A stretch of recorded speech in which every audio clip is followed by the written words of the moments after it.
Woo! I'm late. Hold on a second, people. Let me pull this up right here.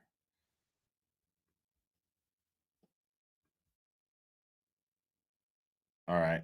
So we got Louis C.K. He's not saying much.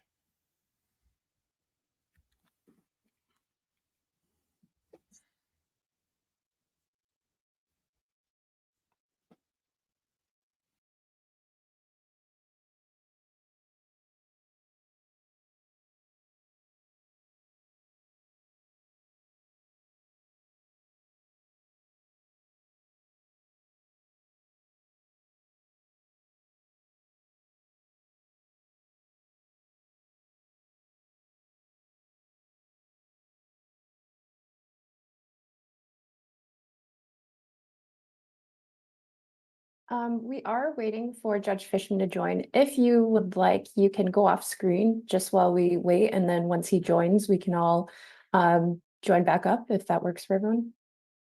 Thanks.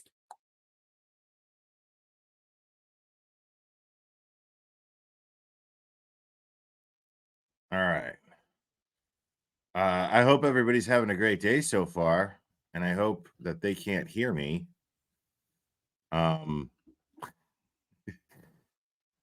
I don't think they can. I never have it set to where they can. So I guess we're waiting for the judge. I'm sorry I'm late, folks. It's great to see everybody. I hope everybody's having a great day so far. You are going to have to give me a second because I've got Clubber outside waiting for me. I rushed and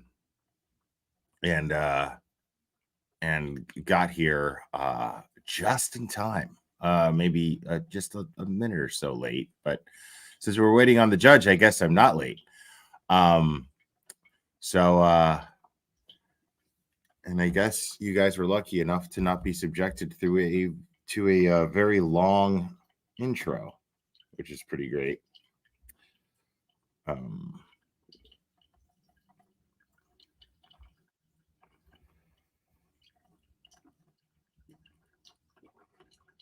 You can hear my coffee brewing. I haven't even made my coffee yet. And I'm really looking forward to it right now. No lie. So what we're watching today here is, and it's great to see you, Mizzy. What we're watching today is a post-commission hearing in regards to Robert Devine. And Robert Devine, if you are following in any way the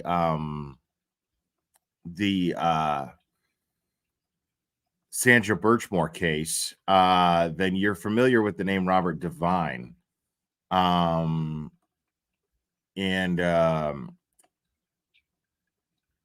let me give a real quick shout out. Reality Check is stating something in the chat that I have to point out while we have a few minutes, because I wanted to come on here early and discuss this. But I want to congratulate everyone here for being part of an amazing community, and thank you guys for being such an amazing community that I get to be a part of, because that GoFundMe that is going to Enrique Garcia Delgado's family. The goal was to raise $15,000. And before I even went to bed last night, it was already at 20. So you guys are amazing. Spreading the word on Twitter and sharing the link here in the chat for about 3 hours yesterday, or about 2 hours yesterday, raised an insane amount of money. So you guys just are incredible. So thank you guys for being such amazing people.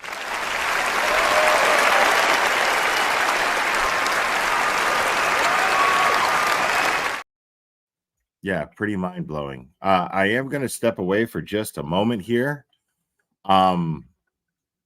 And I've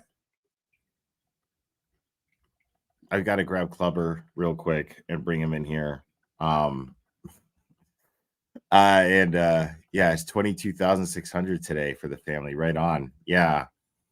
And I texted last night, or DM'd last night with Josie, and she said that the family was very, very happy and grateful. So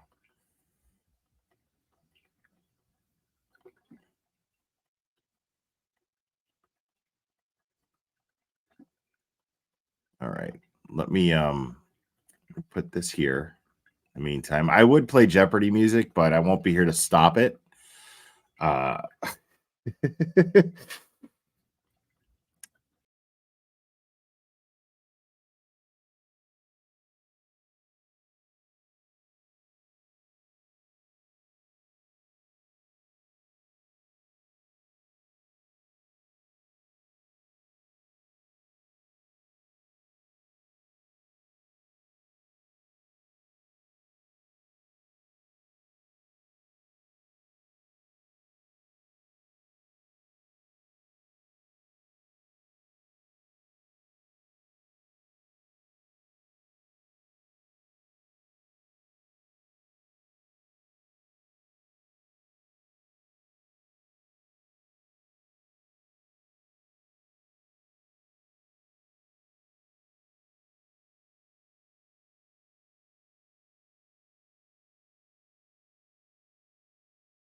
Oh wow, still nothing, y'all.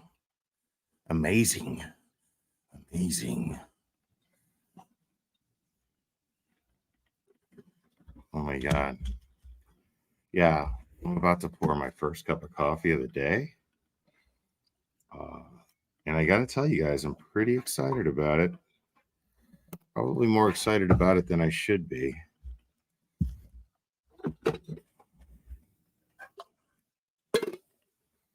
Put way too much cream in there, though.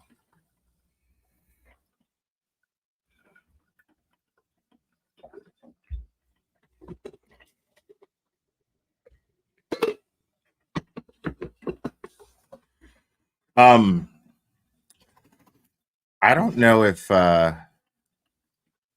Mizzy wants to come up here, but I can send her a link if she would like. I'd be happy to.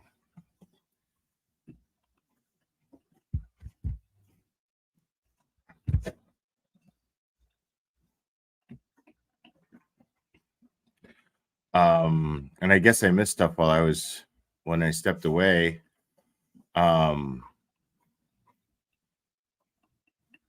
Don B gifted 5 memberships. I think we got a super chat. Super chat. I think we got a super chat. Super chat. Super chat. Super chat.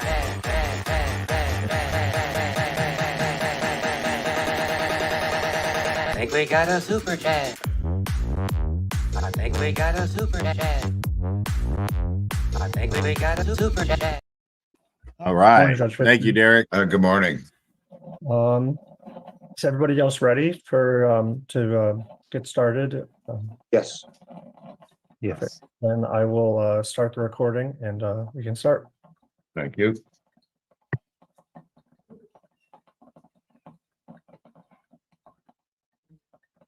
Okay. Good morning, everyone.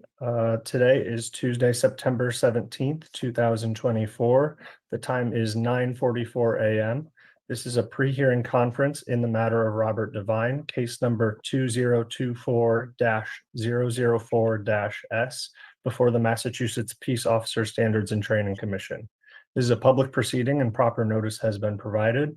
We're convening remotely via Zoom and this pre-hearing conference is being recorded. The Honorable Kenneth J. Fishman will be the presiding officer over the pre-hearing conference today. My name's Alex Utz, and I'm the legal fellow for the Post Commission. The matter is now before Judge Fishman. All right. Good morning, counsel. Good morning. And I note, I think I saw, and good morning, Mr. Devine as well. Morning, Your Honor. Sorry for the delay. Got little wires crossed on the schedule, so I apologize for that. Fine with me. Anyway, why don't we, let me just hear where we are vis-a-vis where we left off last time, dealing with review of discovery material, et cetera. Yes, You can bring us up to date. That'd be great. yes, thank you, Your Honor. When we last met, I had just received the 1 terabyte hard drive from the town, but from Stoughton, but I hadn't reviewed it at that point. I have since tried to review it, couldn't download it, contacted Amy Bratskier from the town from which it came. She was having problems downloading her own terabyte of information. She was having a consultant come in to find out how she could open it. She was unsuccessful with that. I got back to her about a week ago. A little more than a week ago, I dropped off my hard drive to her for it to be updated. In the meantime, other events have happened. So I don't have access to the terabyte hard drive. I haven't had it. I've tried to get it, and it's also happened to, I think, the other attorneys in the case. I spoke with Attorney Welsh for Matthew Farwell. He was unable to open his either, and he has returned his to the town to update it. I talked with Attorney Bratskier this morning. She tells me that she hasn't had the opportunity yet to download the information to the drive I delivered to her. It My feels like the town. this is an ongoing trend. I believe we had referenced it before that the attorney for William Farwell had done a keeper of record deposition for the state police who said they didn't have records. He then did a keeper of record deposition for the Attorney General's office. The Attorney General's office was fighting that. He filed a motion to compel. That motion to compel was heard and by Judge Coltier, who wrote a decision on August 26th, releasing some of the information, but not all of the information. And I have provided Sean Martinez a copy of that. What judge did you say issued that? Cloutier, Cloutier. Okay. And the clerk's notice is dated August 27th, 2024, but her judge's memorandum of decision is dated August 26th, 2024. And I have them here. 2 days after that order was issued, I don't know if I'm sure you've heard, Matthew Farwell was arrested. I'm sorry, I'm moving ahead of myself. Backing up to that order. So that order provides from August 26, 2024 by Judge Cloutier, provides that the Attorney General's office respond to several different aspects of the keeper of record deposition. So they're supposed to provide them. I spoke with the attorney Conley, who represents William Farwell, yesterday, and I asked him the status of these records, and he said they were supposed to be produced by yesterday, But he hadn't received them yet, and he would keep me posted. I saw nothing in the orders saying that yesterday was a deadline, but that's what he told me yesterday. So I will follow up with him. As a segue to that, as you've probably heard, Matthew Farwell has been detained for murder of Ms. Birchmore. And going through the affidavit from the special agent dated August 28, 2024, which was 2 days after Judge Cloutier's order. At paragraph 105, there is a reference to Ms. Birchmore's journals. I haven't seen the journals, and the journals document her, I guess, activity since 2013. I suspect that my client is not in those journals. And one of the allegations, I think, in this case is that my client was having relations with Ms. Birchmore while he was on the job. If my client is not referenced in these journals, his absence, I think, is exculpatory. As I said, I haven't seen these journals. I don't know if they're part of the records that are supposed to be produced by the Attorney General's office or not. Also, something has come to light about some discovery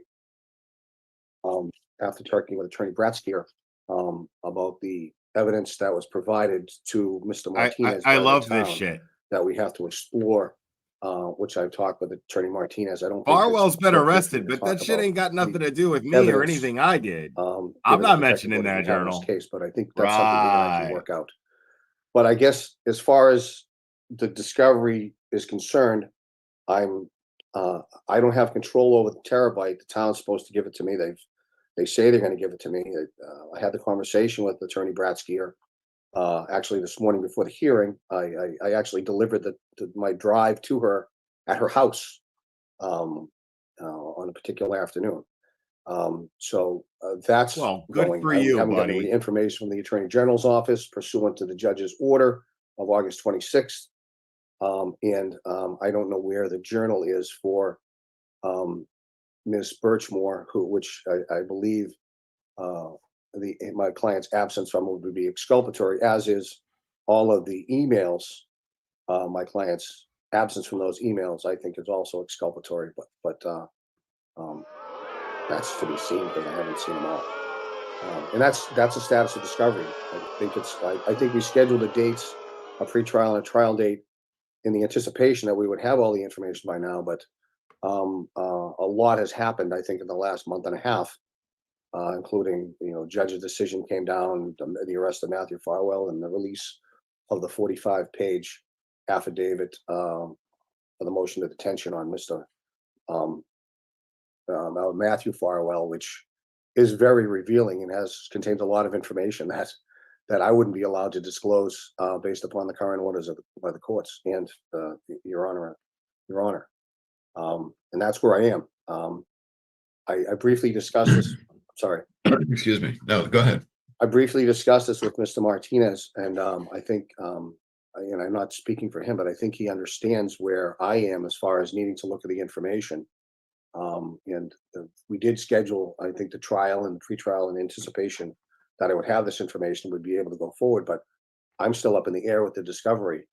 And I don't think the schedule we have right now makes sense, given the information I now have that there's a journal out there.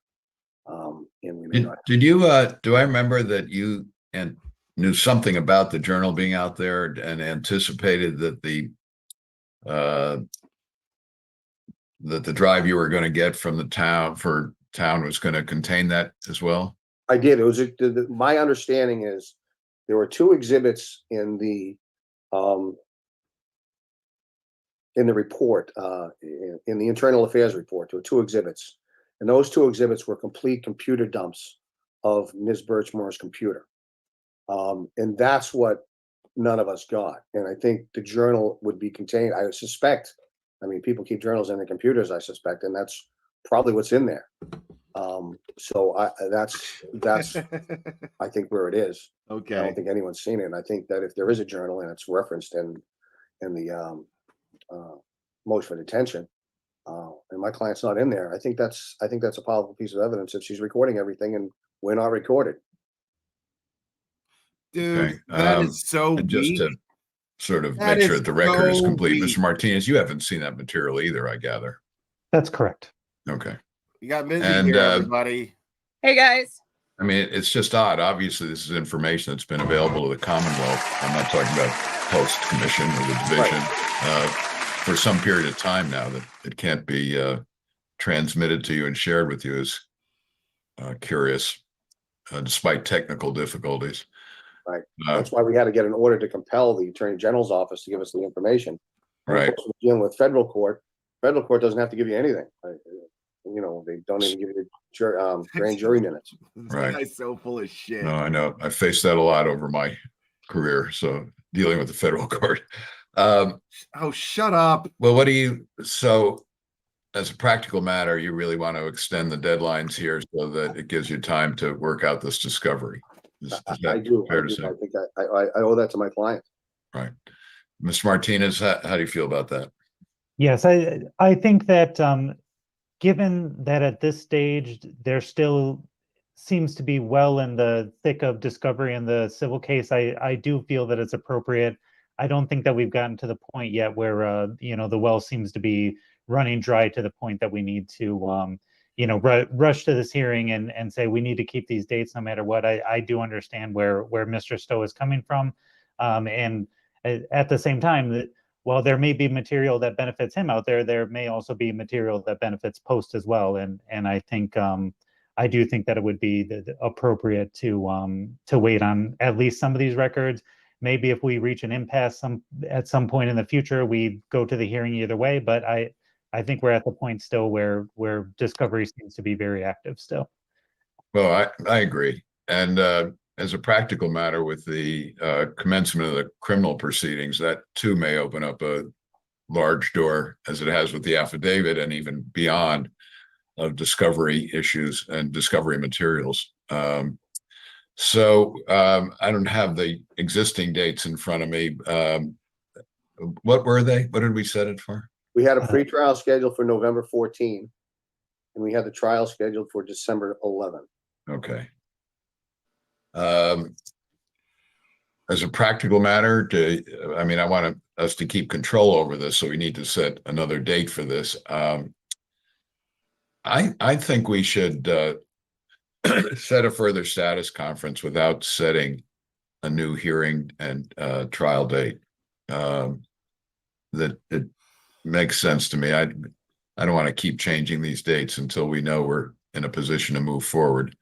So why don't we? We're going to cancel, Alex, the pretrial and trial dates, all right? And then let's set a further status conference. What do you think, under the circumstances, makes sense?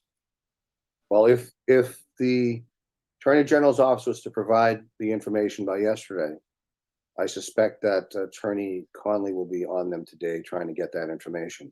I do know, additionally, there's a motion circulating right now to give the attorneys in the criminal case against Matthew Farwell access to the civil documents, provided they fall under the same protective order, so that they can get access to it to help them in his criminal defense. None of the parties have objected to that motion, so I suspect that will be filed very shortly. Given that criminal case, and I know he has I think his next appearance is October 17. And I would think that the criminal attorneys are going to be trying to get that information before that date, all of the information, so they can defend him in the murder charge. So I'm just throwing that out there I suspect that the dissemination of this information should be clearly available if they're going to get in the criminal case by October 17th. So I'm just trying to throw out some. Yeah, no, that's helpful. And as a practical matter, we all know that a criminal case is likely to get more attention anyway in terms of process, and that may end up working to our process's benefit as well. Well, what do you think about using, because it's not only getting it, you're going to need an opportunity, as you did before, to review it. Sounds like it's fairly substantial, and the division will need time to review it as well. What if we used our pretrial hearing date that we had for the next status conference for us. I That think makes sense. November 14th. Does that make sense to everybody? That makes Yes. sense. Okay. Having said that, I want to make sure nothing's changed.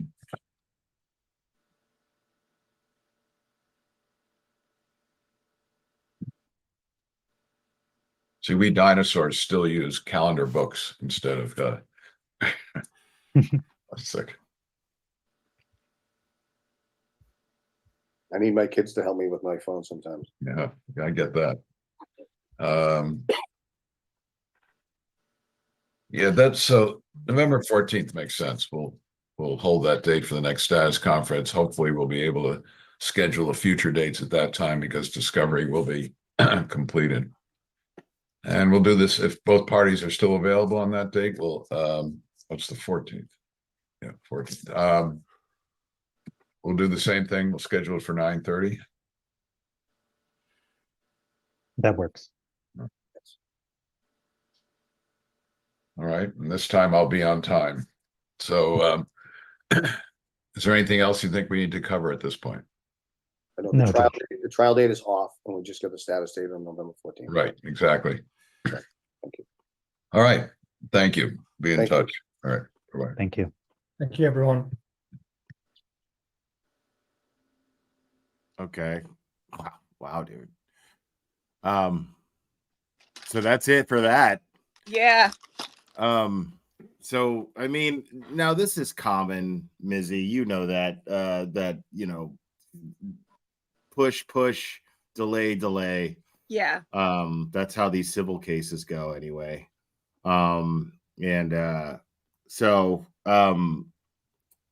This guy, for those of you who don't know, that we were just watching, that he wasn't present, but his name is Robert Devine, and he is arguably the person who is responsible for Sandra Birchmore's initial grooming.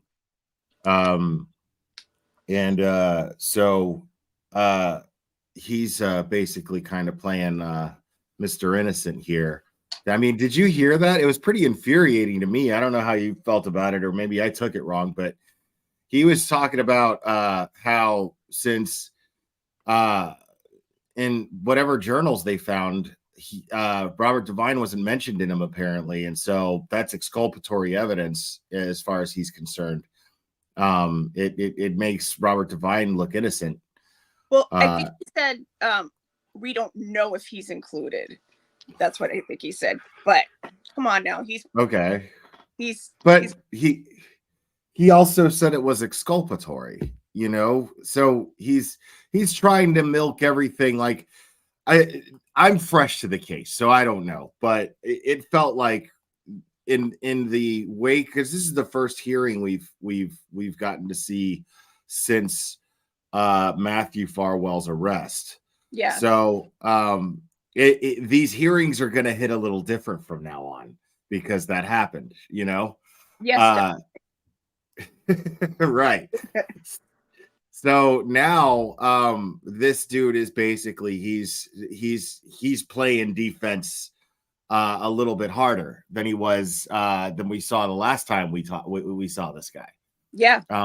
He's definitely going to be doing that. He's probably shitting bricks right now. Right. Yeah, that's the vibe I got. Because he started to talk about it, then he was like, well, wait, let me back up a little bit, because he wanted to make sure that he worded everything correctly here, and he wants to make sure that his client looks squeaky clean in all this. Like, he's a murder. Oh my God, that's terrible. Look at the murder. Don't look at the stuff that got her to that point, We wonder, we've been talking, we wonder, we don't know if there are any, but we're wondering if there's any communications between Matthew and him the night of Sandra's death. Yeah. That's what I want to know. I want to know if now, in my defense, I'm not being a conspiracy theorist because I'm not theorizing. I'm just eliminating possibilities, because if there is more than one person responsible in any way, shape, or form for Sandra Birchmore's death, they need to be held accountable. So we want to make sure that everyone is being held accountable. Yes. If he's not accountable for that, then he Yeah. needs to just be held accountable for grooming and assaulting her. Yes, exactly. I'm not saying he did that. It's a question that we have. It's something that we've been pondering with, And it's a fair question, no? yeah, exactly. I mean, exactly.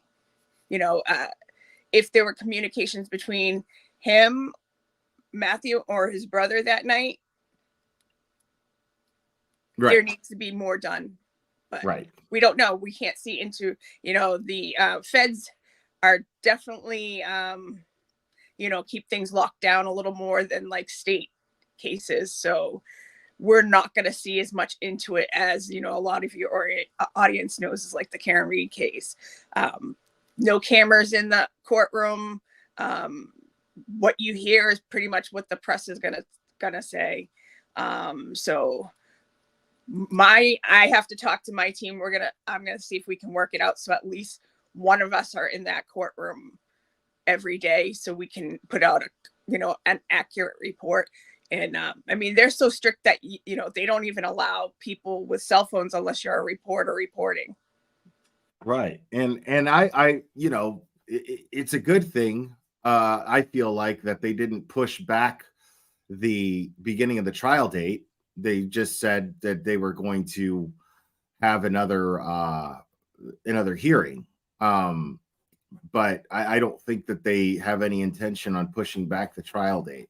I disagree with that. I think he said he's gonna, because the next hearing was supposed to be the pre-trial hearing. So they took that as another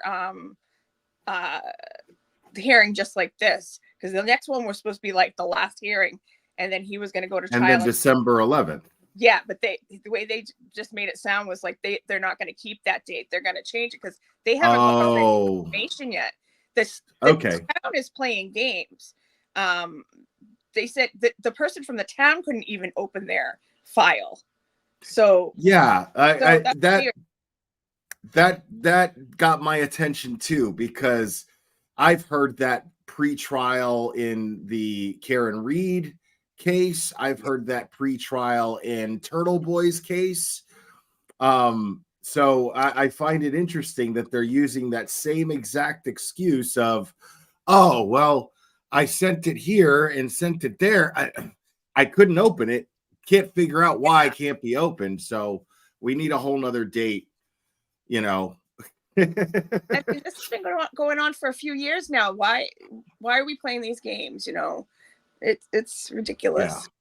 Yeah. I guess maybe I'm less sensitive to it because I'm just like, what else do I expect them to do? Yeah. Considering, you know what I mean? But I agree with you. It's incredibly frustrating because it's the overall situation that you're just seeing. There's clear corruption going on here. Exactly. I mean, this is not even a question anymore. It's not even a theory. It's not even a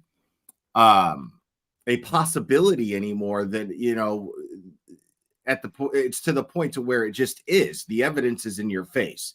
There's clearly corruption going on here, and it's being federally investigated. I don't know what else you need. Yeah, and it's like the Michael Morrissey's office and Fanning and Dunn especially, they need to be held accountable for their corruption, because I know for a fact they looked this family in the face and lied to them. They looked them in the face and told them that Sandra killed herself. And now the federal authorities and 2 other pathologists say, no, it was a homicide. And Matthew Farwell was the only person who could have done it. Right. And then, I mean, there's video footage of him coming and going where he admits that it's him, even though he's covered up with the intention of concealing his identity at first. So I mean, I have no doubt in my mind that Matthew Farwell is 100% responsible for the death of Sandra Birchmore. Actually, I'd say about 95% responsible, and the other 5% even includes him when it comes to his grooming and abuse. And then you have his twin brother William, and then you have Mr. Robert Devine. Yeah. So all of these people, in my opinion, are in some way accountable for Sandra Birchmore's death. But the thing here is, when I see, when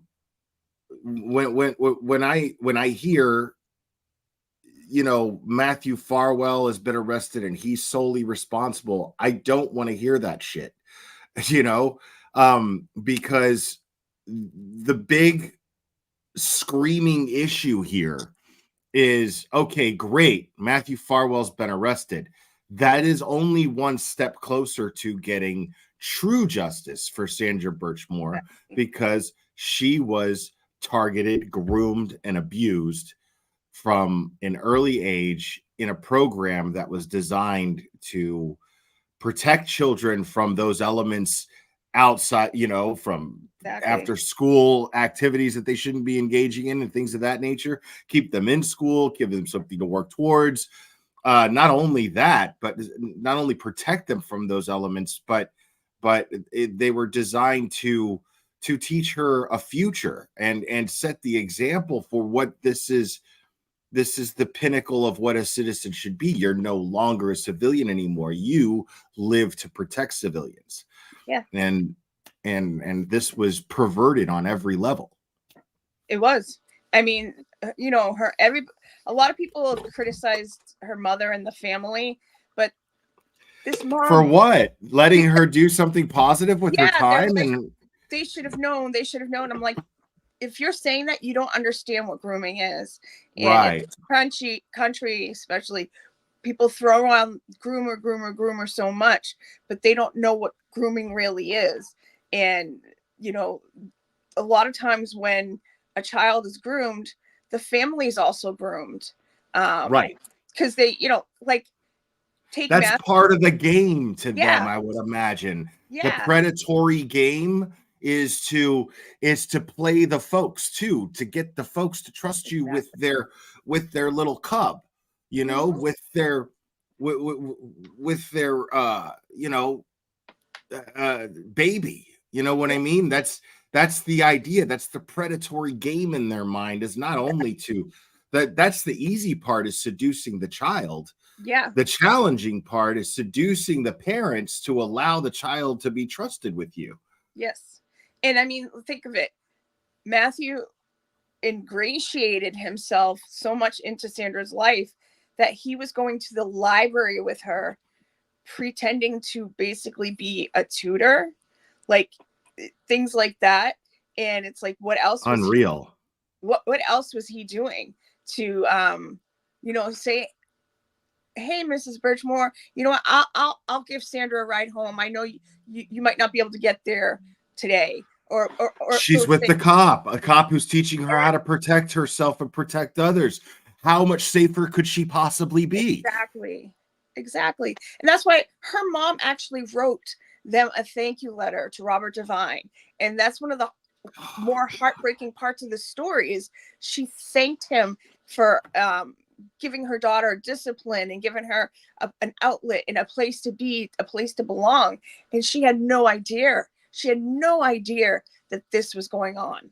You know, when people say, oh, the family should have known, the family should have seen, they don't comprehend that. Oh, that's classic victim blaming. Yeah. The grooming process is to take this child and it's not, you know, people think grooming happens overnight. No, it's slow. You know, it's just a compliment here and there, you know, a hand on the back, you know, a touching of the leg, just to see how they test the waters, and they keep going further and further. And like I said, a lot of times they'll make themselves invaluable to the family. You know, if you're say you're a single parent and you can't always get to pick your child up, that's awesome that a police officer is going to get her home. And we've seen it with priests, right? Exactly.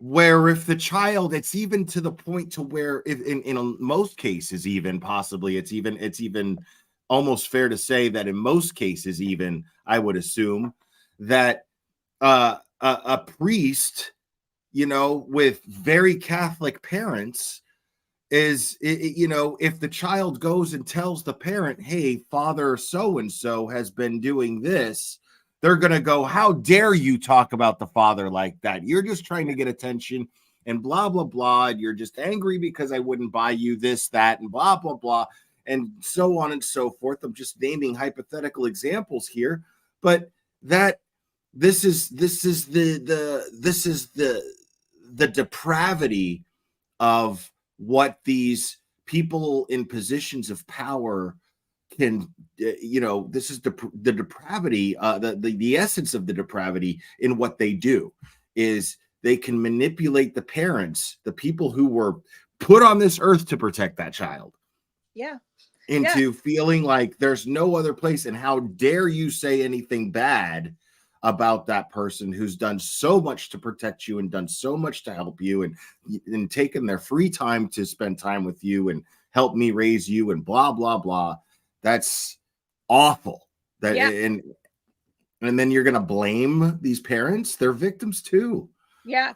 And then when you go back to the child, you know, somebody in Sandra's case, she was groomed from about 12 to 23. So, you know, it started, I mean, you notice that they didn't try to hook up with her when she was little. They waited till she was like, he waited till she was about 15, you know, to do it. So he had all those years, you know, 3 years to groom this child. So once he got to that point, he knew he had her. He knew he had her in her clutches.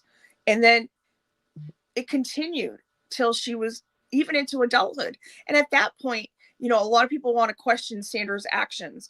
Well, you got to think of it. Grooming is a form of mental manipulation. And when somebody gets older, it almost becomes like a Stockholm type situation where Sandra wasn't captive in like a cell or in a basement chained to a wall, but she was captive. She was held captive by these men, you know, constantly texting her, you know, finding out where she is, using technology to track her. You know, they always had their eyes on her, especially Matthew. Right. She didn't learn being a submissive on her own. Exactly. You know what I mean? As I'm sorry for this, for as graphic as I'm being right now, but it's important to understand this. Yeah. You know, these are things that these men took effort to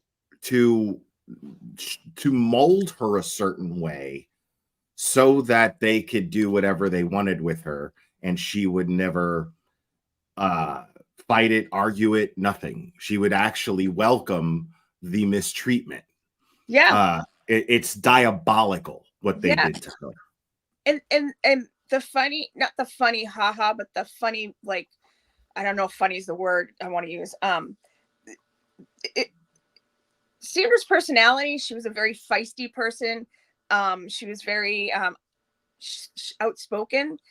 But when it came to this one little pocket of her life, because she was trained, manipulated, gaslit, so many other adjectives that we can use like that, because this little pocket of her life that nobody knew about. And I mean, as she got older, it turned into my boyfriend. Oh, it's my secret boyfriend.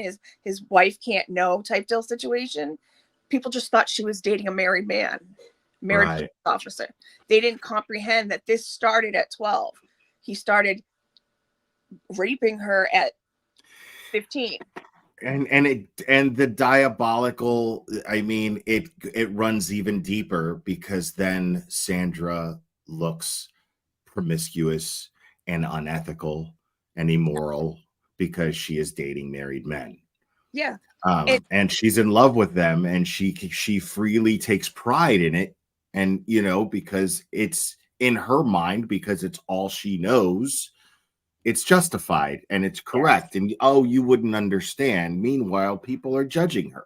Yeah. I mean, like, and people try to say, oh, I mean, they don't say this word, but people try to say it's called a badge money, where you're a woman who just goes after men who are police officers. Right. That was not Sandra, and people Right. don't comprehend that Right. this started at 12 while she Yeah. was a child, and grooming emotionally stunts you. And I had somebody on Twitter say, "Oh, you should stop staying stunted." Well, that's what it was. She was emotionally, she was a very smart girl, you know, but she was emotionally immature. So she had this weird, you know, mashing of a person, because, you know, she was outspoken, smart, funny, but she was also immature, especially about some things where you could, when people look back, they might be like, oh, that's why she was like this. Right. You know? And they're also dealing with a child that had behavior issues. And then their abuse turns into you know, turns it into a full-blown mental health issues, because you're putting so much, they put so much pressure on her. You know, they were relentless, especially Matthew. I mean, you have to be relentless if you have 32 or 37 plus thousand text messages. Yeah, insane. I mean, and it's so sad because people don't understand. Yes.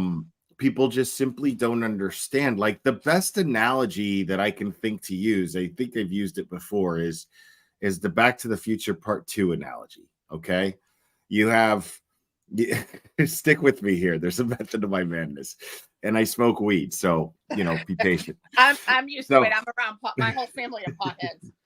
Okay, so there's 1985, right? So what happens is old Biff, he takes a sports almanac, right? He basically changes the future by taking a sports almanac that predicts games. You know, he takes it from the future, from not even 1985, like 2020 or whatever the future was then. Takes it back to himself in 1955, becomes rich. And then when Marty and Doc go back to 1985, there's this alternate 1985, right? Yeah. So basically my point here is that someone like Sandra Birchmore, as an adult, it's not a question of looking at her and going, hey, you're making bad decisions. You know, you've got poor judgment in men. You've got poor taste. You know, you've got poor judgment. You're not being ethical. These men are married. You know, you have no respect for the sanctity. That doesn't apply to her, because she was corrupted way back in 1955 at the age of 12. Yeah. And she is a result of that alternate universe, that the alternate 1985 that we're used to. Yeah. You see what I'm saying? Yeah. You can't do anything about that unless you invent a time machine and go back and stop this from happening to her at 12. So that's why she was making every sexual decision that she made as an adult was a result of her grooming from childhood. Exactly. And therefore she was a victim the entire time. Exactly. Doesn't matter if she aged into it. She was a victim the entire time. Yes. So yes. This is why there are so many people who are so on fire for getting her justice. She was cheated out of, I mean, because think about it, like women's generally speaking, women are more sex is more of an expression of emotion, whereas for men it's more physical, right? So for women, generally speaking, it's more of an expression of emotion. So if you manipulate a child at 12 years old, if you manipulate their emotions and use that to get them to submit to you in a sexual manner, that is sexual abuse. that is 100% rape. And as it goes on, as she gets older, that cycle hasn't been broken. Nope. Just because she has aged into a legal age, that cycle has not been broken. She is ruined until she gets the proper therapy, until she has a self-realization. She never had the chance to do that. Thank you to Matthew Farwell. Exactly. And I know different people have different opinions about the baby, her pressure to have the baby. But again, she had this warped sense of self. And when it came to things like that, right or wrong, she wasn't a fully formed adult. Right. And also Sandra wanted a family of her own. People got to understand, her mom and Nana both died in 2016. Her aunt died 3 years later. She had lost other family members within that like 5 or 6 year period. So this is a child who goes into adulthood who has a lot of loss. People closest to her. Her only two other closest people was her aunt Darlene and her cousin Jerry, who like were, you know, people who lived with her. And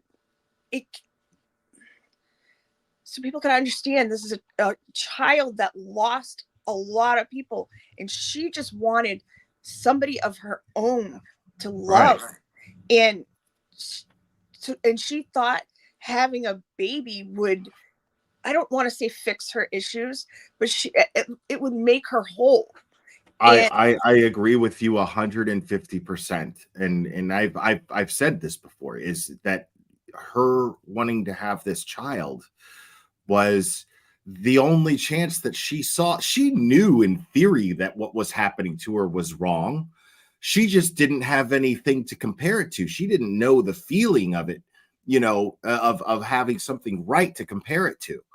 But she knew in theory that it was wrong because she's training amongst police officers. She's learning. She's hearing about abuse cases. She knows. So she's thinking in her mind, the way to break out of this psychological factor is to get something pure out of this impure thing that I will never escape from. So this is my way of taking control of this situation and creating something beautiful out of something that is unbelievably ugly and I know is ugly. Yeah. And I don't think that there is anything wrong with that when you think of it in those terms at all. I absolutely understand and empathize with her. And yeah. And also I just want to put part of it out there too. A lot of women, definitely not me because I didn't have kids, but you know, a lot of women kind of get the baby bug around 23, 24. They're like, oh, I'm grown, I want to have kids. You know, not all, but there are some women who do. And she already had the baby bug. She really wanted, like I said, she wanted something pure out of the darkness.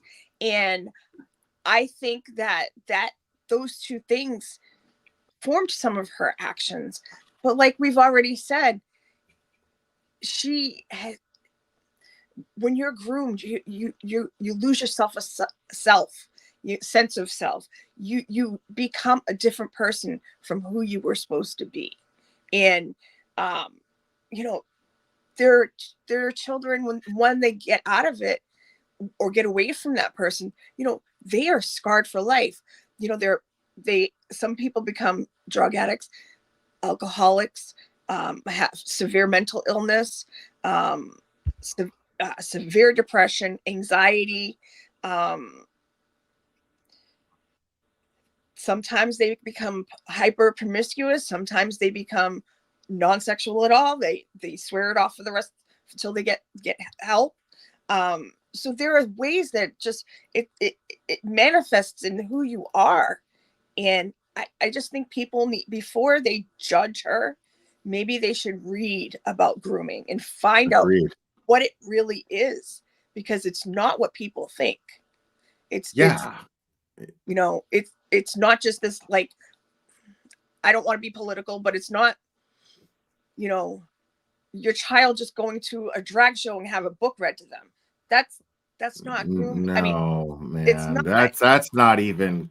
I mean, that's grooming to a certain degree. Like that counts in the category, but that's nowhere near what we're talking about Yeah, and what no, it's Sandra like, went through. It's it's not even. Yeah, it's not even close. What yeah, Sandra went through was, as I stated before, diabolical. It yeah, was sadistic and on a level that lasted years. yes. It They was relentless. there was a team of men, two of them twin brothers, who raised this person to be their sexual submissive. Yes. That is the sickest thing, one of the sickest things that I've ever heard happen in real life in my life. I mean, everybody And out then there. one of them murders her to silence her. Yes. And people in this chat right now, think of this. Okay, we'll have three pockets. You have this one who's relentless, disgusting, and vile, who's Right. just, I mean, it's almost like he's stalking a prey, how he is with her. And then you have this other one who's this creepy older guy who is also part of that grooming, but he's just this creepy old guy who just wants to use your body. And then you have this other pocket, his twin brother, who is also doing what the creepy old guy is doing, but he's also passing her on to other men and making her take videos and photos. And like you said before, she was made to be their submissive. So it's like you have all this pressure on this one young woman, and it was relentless. If anybody in this chat has not read that affidavit, please go read it, because it's hard to get through, but you will absolutely I understand. still haven't read it. I Yeah. still haven't read it.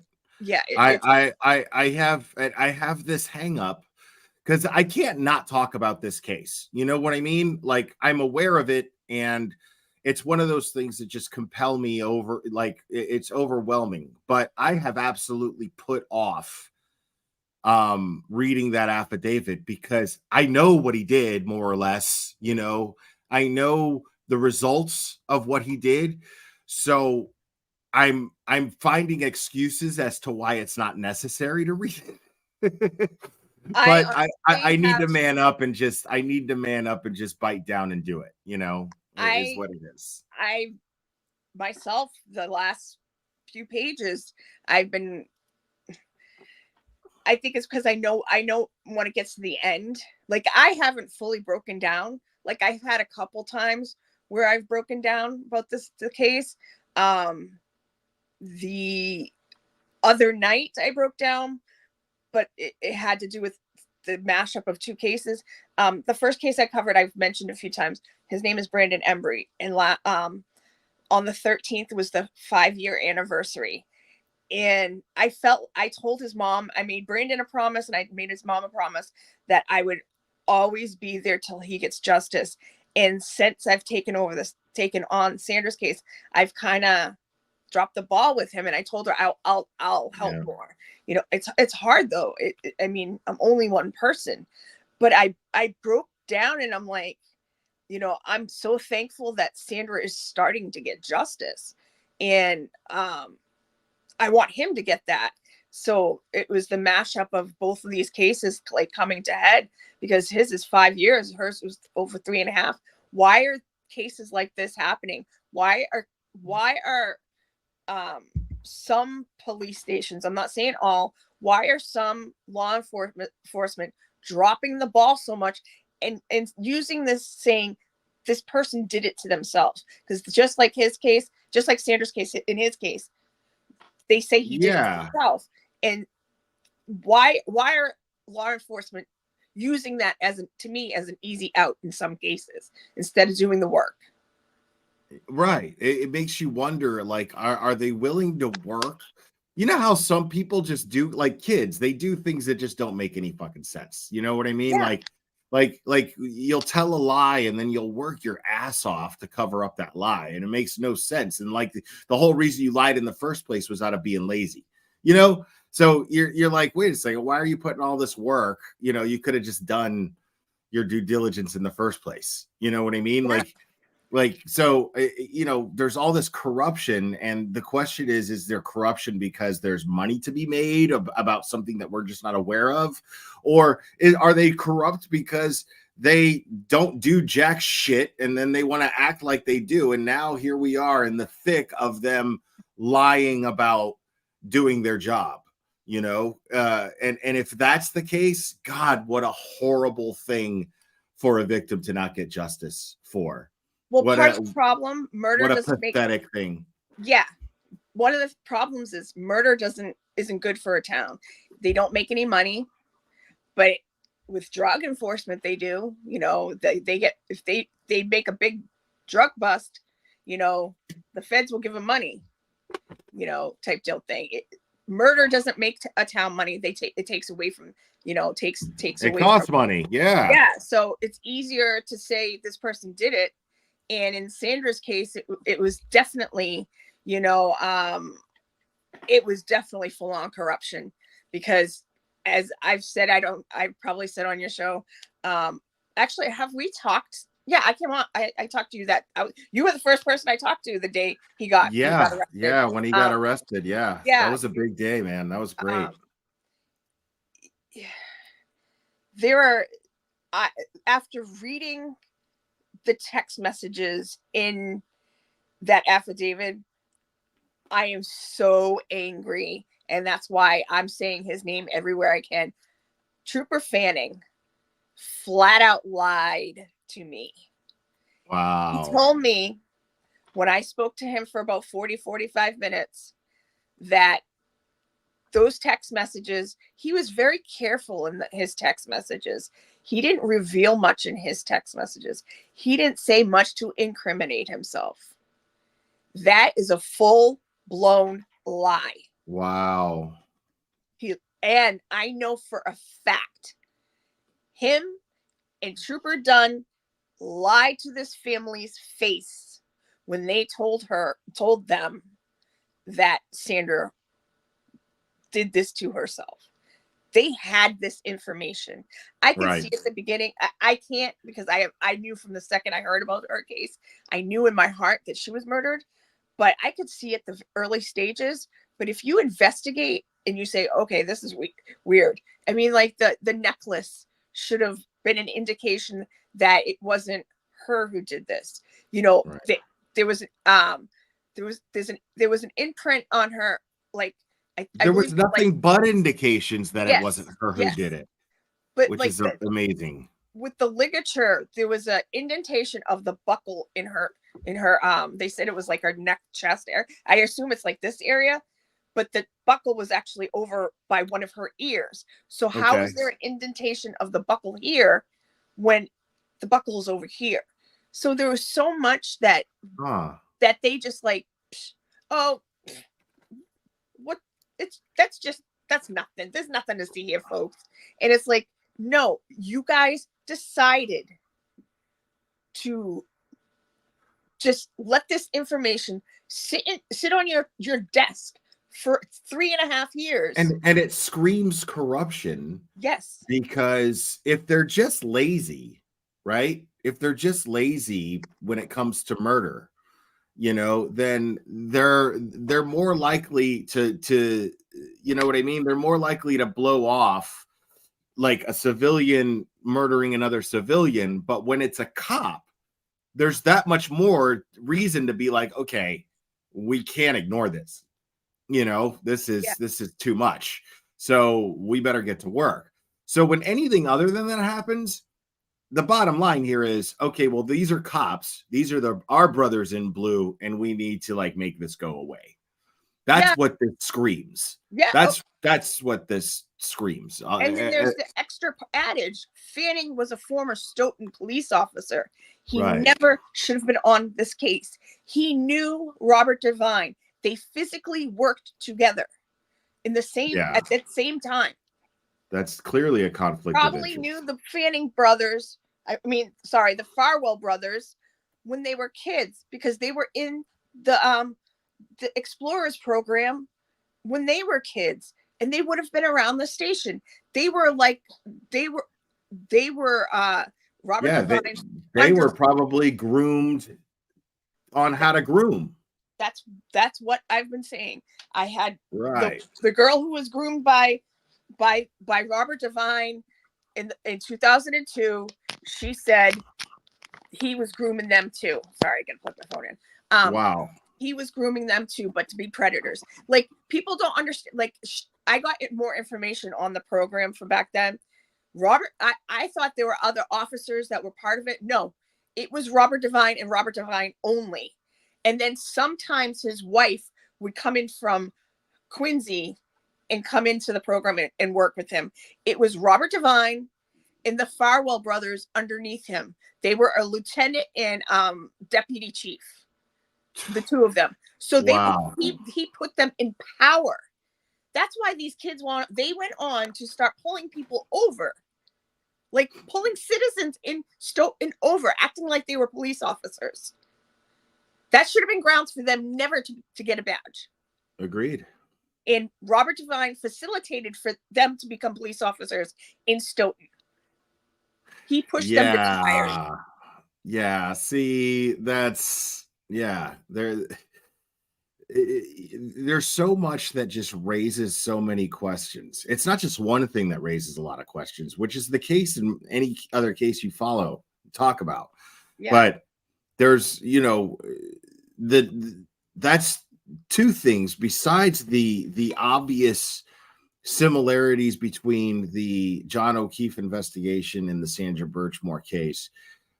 Besides those obvious things, another thing that they have in common is that trait is it's not just one thing that raises questions. You could pick something out of a hat and it's going to raise questions, in either case. It's insane. Yeah. It's insane. And when people say, oh, they're two separate cases. Yes, they are. But I like to say they have connective tissue. There's agreed. There's, Blank. They're part of the same skeletal system, most definitely. Definitely. And like Blank being on the case, and then, Kevin Albert being small part of the case, similar, both cases. And then you have the MSP. Yes. Those Same players. unit. Michael Morrissey. And then you have, in both cases, a trooper that should have never been on the case. You have Proctor and you have Fanning.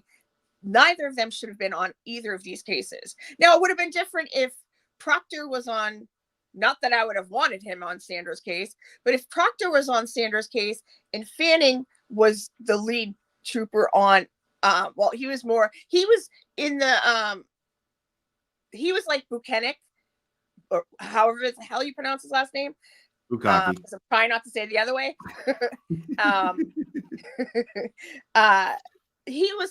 That's how Fanning was. He was kind of like supervisor to Dunn, and Dunn did a lot of the investigating, but they were in tandem. He had, especially whenever the Farwells were interviewed or Devine was interviewed, he was there. He was on top of, it was almost like he was controlling anything that had to do with these men. And right. And in my investigating, because I've not necessarily interviewed, but I've talked to a bunch of people. We have done a few interviews with people, and one of them who worked for the Sharon school that Sandra was a teacher's assistant at, she was left out of the report entirely. They interviewed her with another person, and they ignored everything she said and only put him in the report. I'm finding that they never reached out to people. They didn't reach out to Sandra's friends. They're some of her closest friends at the time. They didn't reach out to. The only people they really spoke to that I'm finding are people who physically called them. Because so if you're seeking justice for a victim, which is what an investigation is, if you're seeking justice for a victim, then why wouldn't you go to the people closest to the victim and interview them. Exactly. Makes no And I sense. mean, I know you want to talk to her aunt is the only one left who like out of, her closest immediate family. It's all great to talk to her. Of course you want to talk to her. That's her loved one. But talking to her closest friends, you're going to find out more from her friends. You're going to find out way more because Yeah. she's going to be more herself. Exactly. And not the person that she was raised to be. Yeah. Everybody's more like you chop it up with your friends, you joke, you show your friend, if you're with a guy or your parents aren't teaching you manners when they're raising you, they're teaching you how to act. Yeah, that's and what's going on. When you hang out with your homies, you let it hang out, Yeah, so it's like, I'm like, those are the people they needed to talk to, and unless the friend called them, I'm finding out that they didn't reach out to these people because they had her devices. Excuse me. There's a few people who she had falling outs with, and some of it was because of these guys. One of her friends came to me and said, "Hey, I have information and I don't know what to do with it because," excuse me. Because I can't trust anybody in law enforcement. Yeah. Right. And I was like, okay, let me figure out where to get you. And she's like, so I knew about the BDSM type stuff that was going on like before, not too long ago, but I found out before this report dropped, like that she was a submissive to these men. Like I knew she kind of had to have been, but I didn't realize that it was like violent.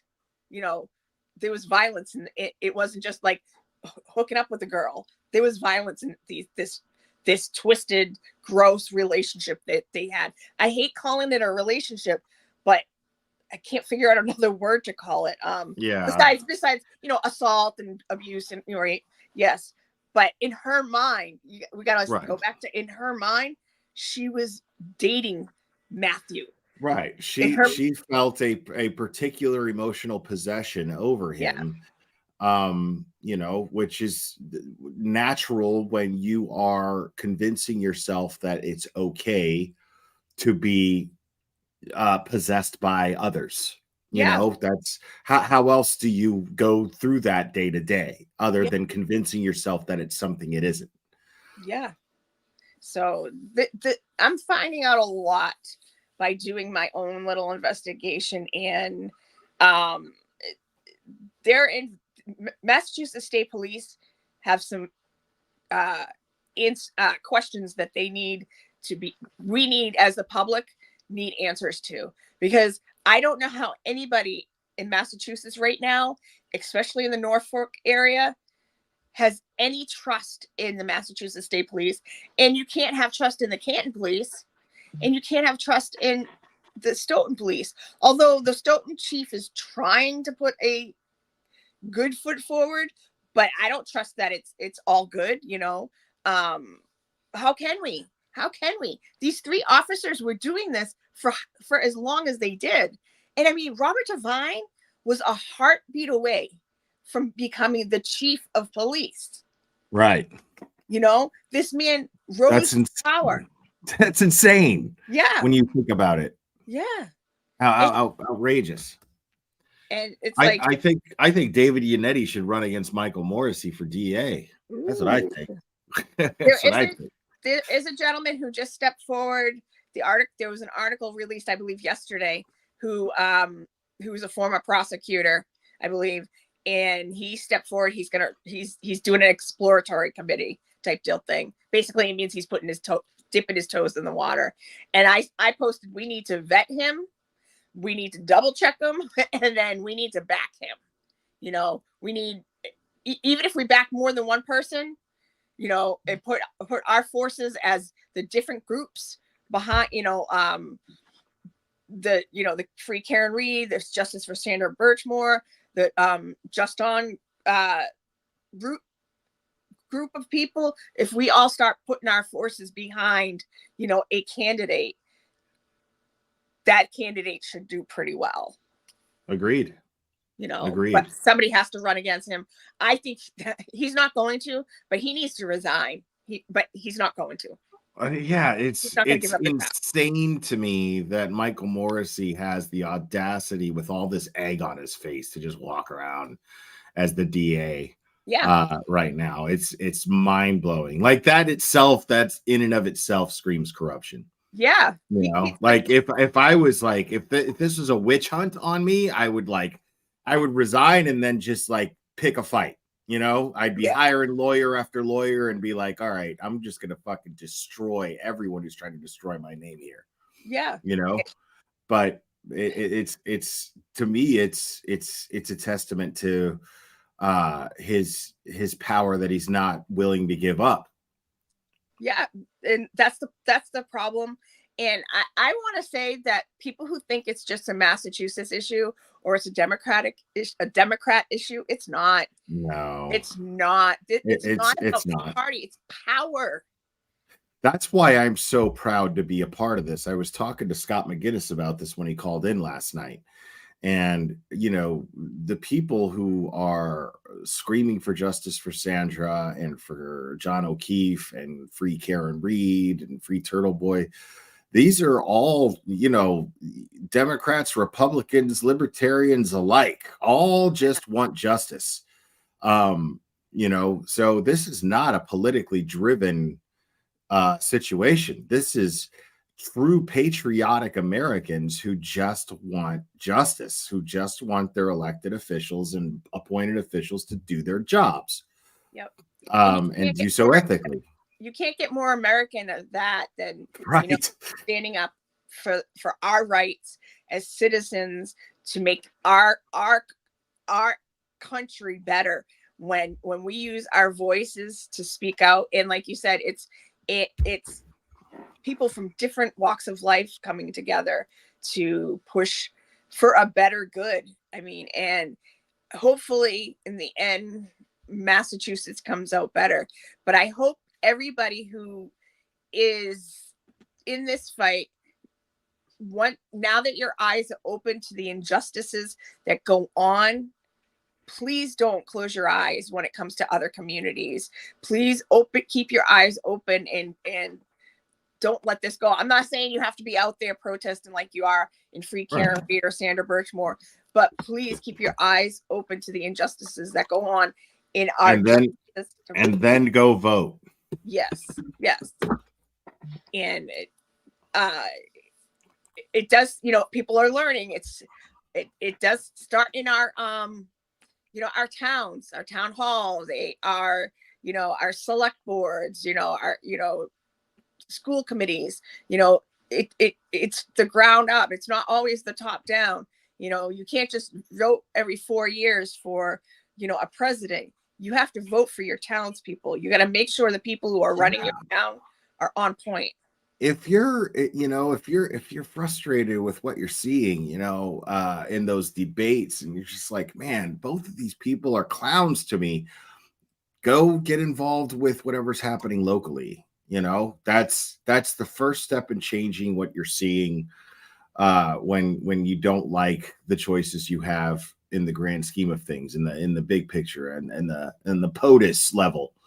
Yeah, you know? and like, you know, to get Michael Morrissey out of office, some people who aren't Democrats might have to vote for a Democrat. So, because in that area, it's I don't think a Republican will get elected. I mean, you never know. Things are crazy right now, but if this person will be better for your community, you know, you got to kind of say which way is better. Is Michael Morrissey being in office better, or voting for somebody that out of my party, or out of, you know, you got to sometimes say this person will be better for the good of everyone.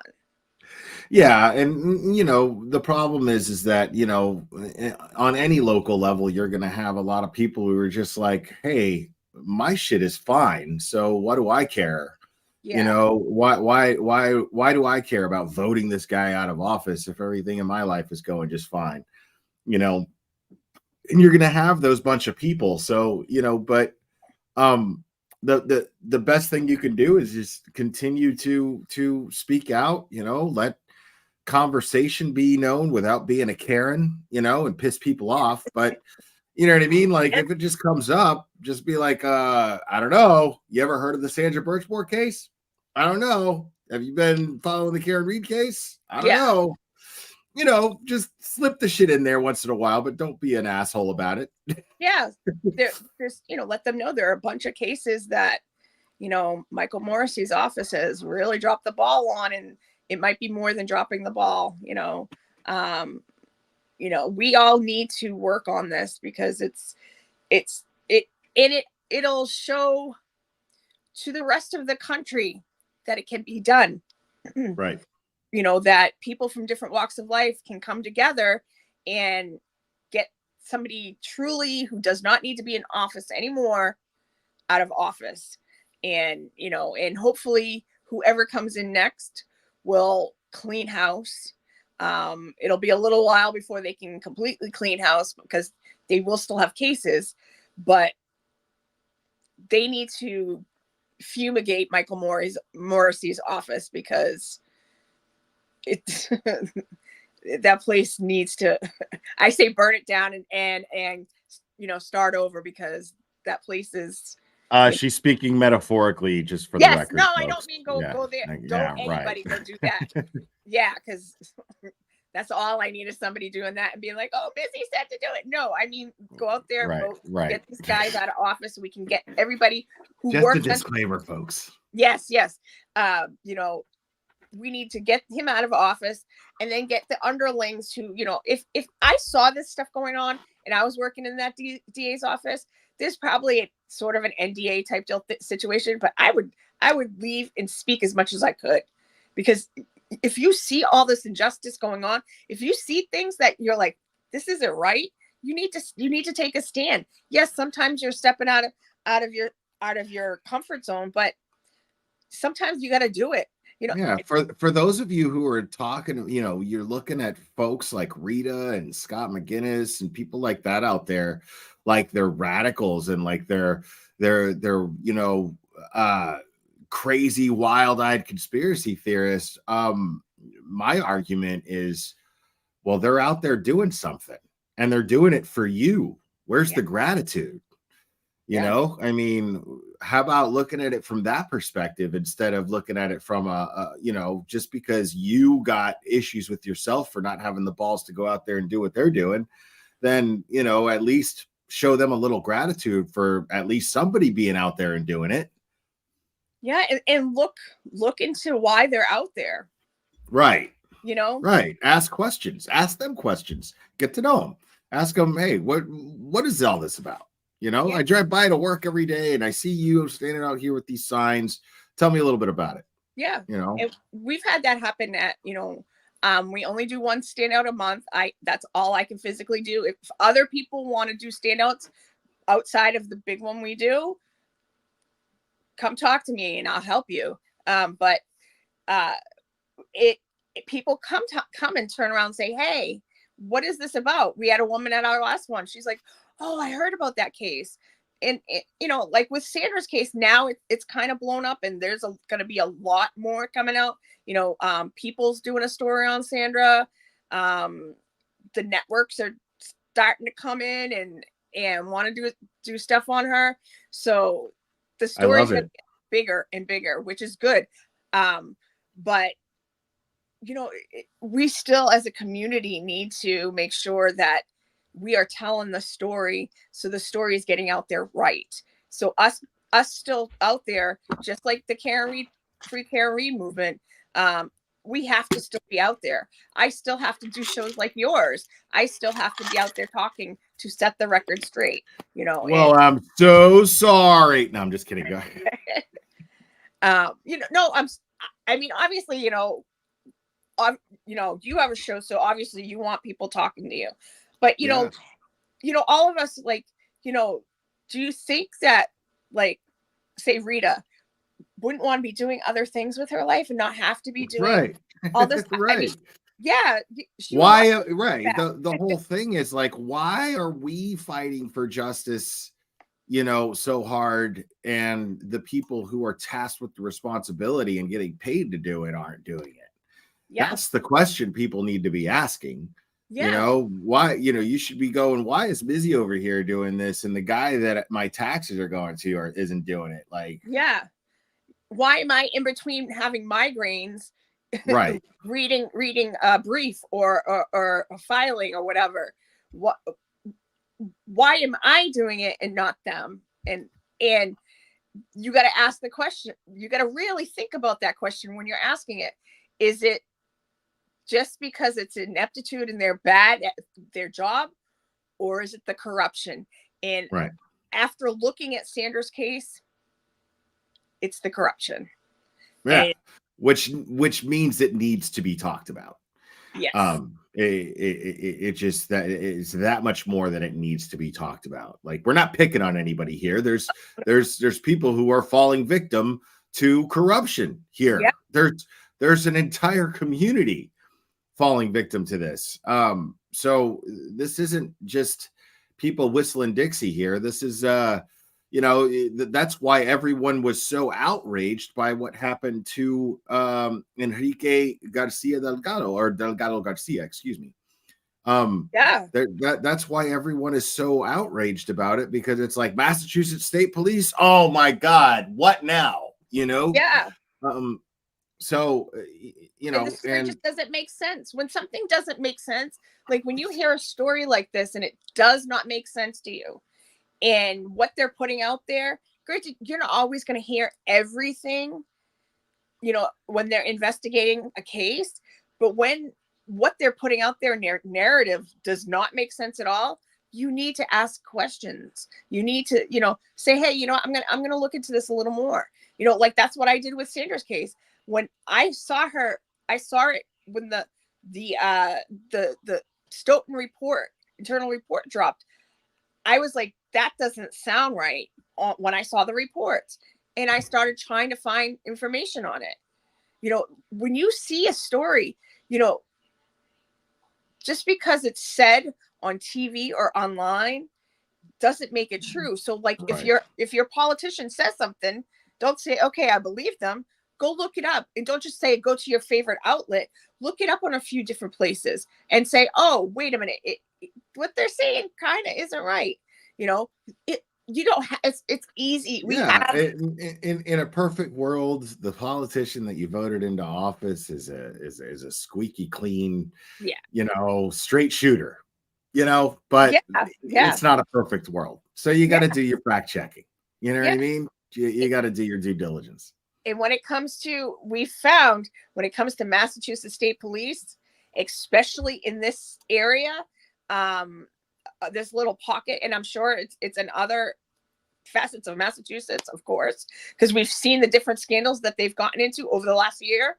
I mean, can you imagine what the FBI and the DOJ, like when they saw the Massachusetts State Police, you know, Enrique's case pop up, their reaction was probably like yours, like, oh no, you know, yeah, like, what now? Yeah, like we got another case we got to go investigate. I didn't immediately jump to like, oh my God, you know, this is a murder and a cover up and blah blah blah blah blah. I'm like, hold on, I need facts. What happened here? But true, immediately I was like, the Massachusetts State Police, a boxing accident, broken neck. No, all right, come on, I need more. I need more, because this doesn't, you know, this is gross. And we also know how cases go for them. That it's like the cover up, the spin, I just want this family to get justice, and I hope I tweeted at his cousin saying, and I think they are, get an independent medical examiner to do an autopsy on him also, because you can't take the word of the state. And I believe they said that in the GoFundMe that's what one of the things that they're going for. They need to cover his, you know, the burial expenses and an independent autopsy. Yeah, that's what I was told. I was told it was for burial expenses, an independent autopsy, and attorneys. Yeah. So and again, man, this community came together, man. Like it is a hell of a thing to be a part of. Like it's at over $22,000 last somebody put in the chat. Yeah. And they're just, they're just looking for those things. That's all they want. Yeah. They like things that would provide them answers and that would help them make sense of what happened to Enrique. Yeah. So, and thankfully they have the chance to get this done from the beginning. Unlike, if John's case had been independently done also, and Sandra's case had been independently done, luckily, I believe John is buried. Sandra was cremated, so they can't, even if they wanted to, exhume. And I know it's hard for a family to think about that, but when you have a suspicious death, you have to think about that there might be a day when you have to bring them back up, and that's horrible. You never want to have a family member taken from their resting place, but at least they're getting this from the jump because it's very, very important. I mean, maybe it's because I follow so many true crime cases that, and I guess I have kind of, flexible beliefs on the afterlife and things of that nature. So I'm more like, if it means getting answers, dig up whoever you got to dig up and find out what you got to find out. You have my blessing. Do what you got to do. Yeah. But that again, thinking out loud, that's just me and my flexible, beliefs on that. I don't like the idea of digging someone up and disturbing their resting place, but at the same time, if I'm thinking about how they're resting without justice, that makes it a no-brainer for me. And do what you got to do. That's one of the things that the cases that I've done on my channel, that the families all wish they hadn't done that they wish they had gotten a second autopsy, because they're, people gotta understand their families are in grief and they don't have answers, so they don't think past their getting their loved ones taken care of. They don't think that, oh, you know what, I might need a second autopsy. Some people trust the state, see, that's the thing is there's blessings in everything, and I do my best to find those. And in Enrique's case, unfortunately for Sandra, and unfortunately for Karen Reed, unfortunately for Officer John O'Keefe, unfortunately for Justin Root, this happened. All of those things happened to where Enrique's family can look at this and have those things to reference and go, okay, wait a minute. Yeah. Because I promise you, if they are a traditionally Hispanic family like the one I was raised in, they're not happy about any type of disturbance of his rest or peace. They're thinking of it in terms of, we need to get answers because he's never going to rest in peace unless he does, unless we get those answers. And so they have those things, those mistakes to learn from, unfortunately, but they have those mistakes to learn from and go, you know what? I'm not trusting the Massachusetts State Police this time. I have reason to mistrust them. I'm not saying they did anything, but I'm taking everything they tell me with a grain of salt here. So we're going to do our own independent investigating here, because what they're telling me is not adding up. We gave them a chance to be forthcoming, and what they're telling us isn't making sense. So we're going to investigate this ourselves. And I applaud them for that. Yeah. And so if anybody listening to us right now can support them and donate, please do. If you can't, please share it on your social media. Sometimes just sharing it to other people will help. And, I put it up on the Sandra Birchmore page on Twitter. I believe I put it on my personal page on Facebook. So just putting it out there helps it. And it also helps get his story out there too, in general. So, and I can tell you that they're not greedy. They have expressed that they have as much as they need, but I don't see any harm in helping them feel a little more comfortable if you can. I don't see any harm in that at all.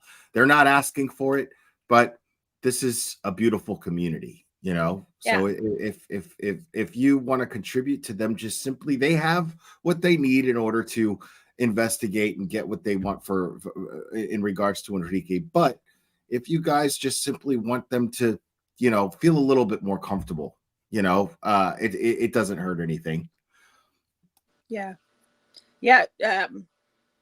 Like in Sandra's case, to go back to Sandra, they'll close the GoFundMe when they close the GoFundMe. Yeah. You know what I mean? So as long as it's open, I don't see any harm in helping them out. Yeah. Because there might be other expenses that they don't anticipate, Exactly. things like, that too.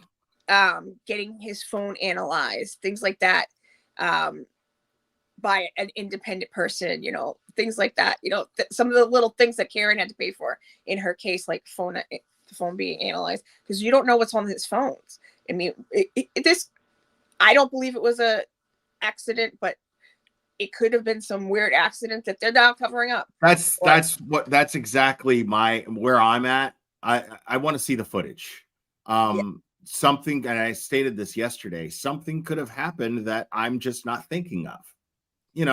Some scenario. I mean, there is an infinite amount of possible scenarios out there, considering how little we know. So I'm willing to, but it's just, and I'm even willing to, because people are saying, well, why are they keeping the person who actually killed him a secret? Why are they protecting him? Well, because again, you don't know the circumstances of what happened, and maybe they just don't need a bunch of rabid people on Twitter going after them. You don't know exactly what happened. So let's just wait. Right now, we did what we could do as a community.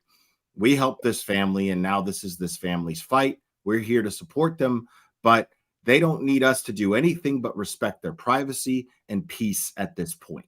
Exactly. And whatever they need from us, we just help them where we can. And, we can't jump on them either. Right. This is it's their business. It's their right. It's their right to handle this however they see fit. Exactly. They don't have to take on this fight that we're taking. Exactly. And people don't understand this. I don't think people fully grasp when a situation like this, it's not like somebody, when you don't have answers and your loved one possibly could have been murdered, you don't understand it. It's a tough road. Yeah. And it's a tough road that I hope nobody ever has to experience. Yes. And from dealing with it from that's what I do, is I interview families of loved ones. So,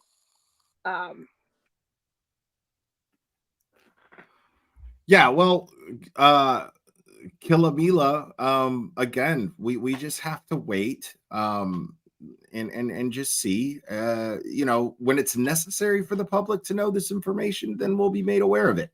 If they charge somebody, we'll be made aware of it, and the family will get it out there. And right now, like it's the family's fight. We helped arm them, and we're here in the sidelines, but it's their fight, and we need to respect them. That's what we do moving forward, in my opinion. Yeah.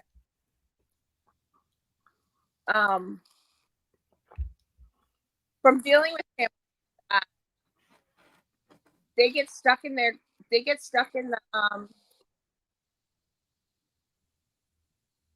when somebody is murdered in a family or something like this happens, you get stuck in the grief. You can't understand. You don't have your answers, so you don't. You can't do the grieving process. I heard I heard that mostly, but there's something going on there that's causing some noise, and it's cutting you out. I keep having that clapping. Is there a cat in a kitty litter or something like that nearby the mic? No. I'll turn my mic off. Or a fan going or something? No, it's not on my end. I have the that applause thing that you do is still looping. Okay. The applause thing is still no, it can't be. That's what I'm hearing. No way. Yeah, that's what I'm hearing. Yeah, no. You guys don't hear the applause loop, do you? Because it's not the loop is not on for my applause track. That's very strange. Yeah, you guys don't hear it. See, like Yeah. I'll play it right now so you know what I'm talking about.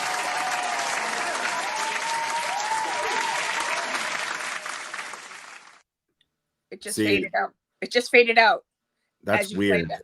Yeah. That's weird that it was happening on your end. Yeah. Okay. As I was saying, when a situation like this happens to the family, they can't go through the grieving process till they get their answers, and so they're kind of stuck in the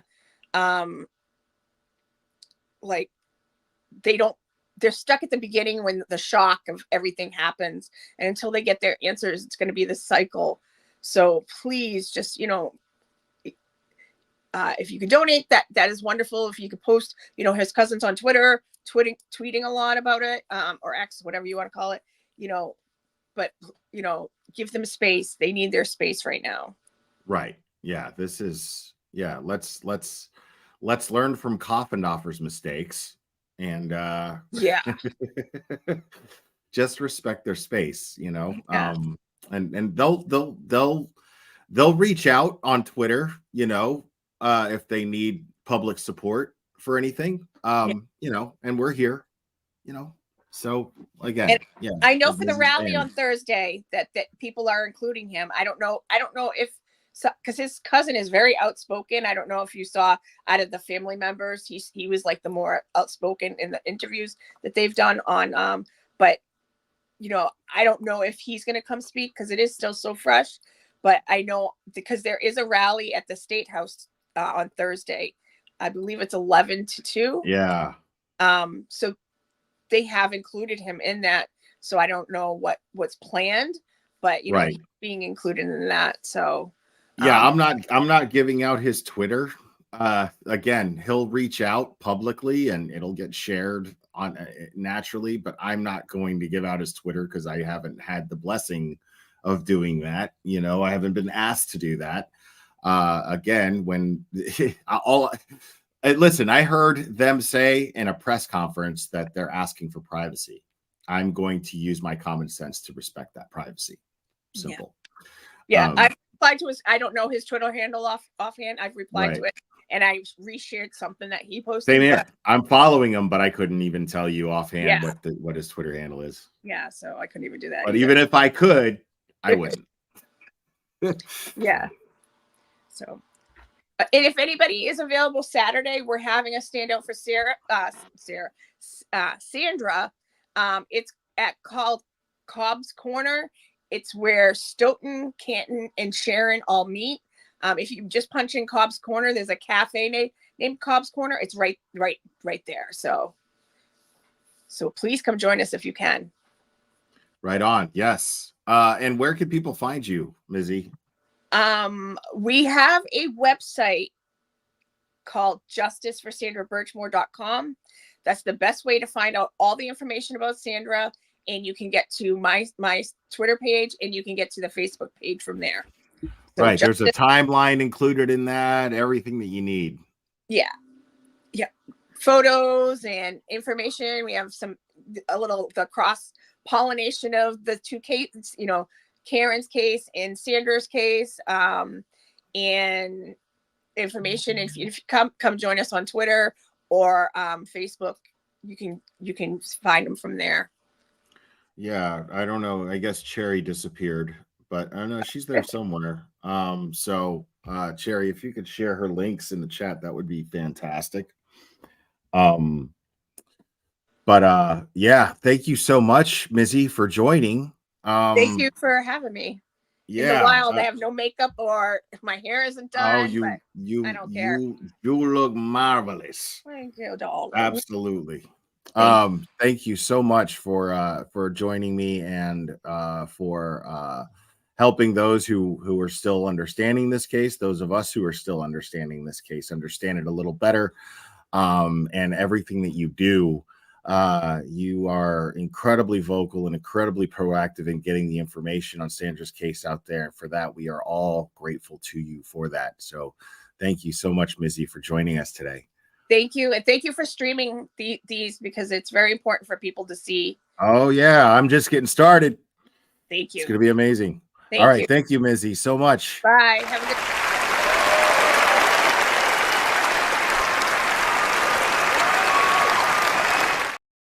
Bye, Mizzy. All right. Mizzy, y'all. She's amazing. Yeah, I think I'm gonna go ahead and wrap this one up, folks. So you know how these hearings go. There's a little stall that happens. But yeah, you've got so many people. I mean, again, this is there's a whole umbrella of corruption in Massachusetts right now, and we know that it goes as far up as Michael Morrissey, and whether or not it goes even further up than that remains to be seen. But I assure you that if information leads us even further, we're not going to stop. So, guys, all of you guys who are just generally supportive all the time, and those of you who have donated to Enrique's family, I again, I am so blown away by I am so blown away to be part of this community. I've never been part of a community that I've ever been more proud of and grateful to be a part of. And it's mind blowing. I mean, I was just on Twitter last night, just like one of those few occasions where Twitter is a beautiful thing. Yeah. And oh, thank you, Mizzy. Mizzy saying thank you to everybody. Thank you, Mizzy. We appreciate you. So yeah, man.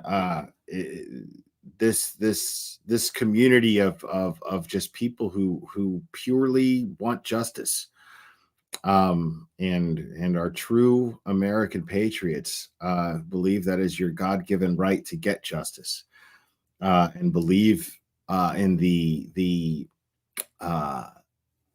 in the essence of what our justice system was designed to be and what it was supposed to do, and know that it works when it's being when it's not being weaponized, when it's not being perverted and manipulated to hurt others. So it's amazing how inspiring you guys are, seriously. So thank you guys.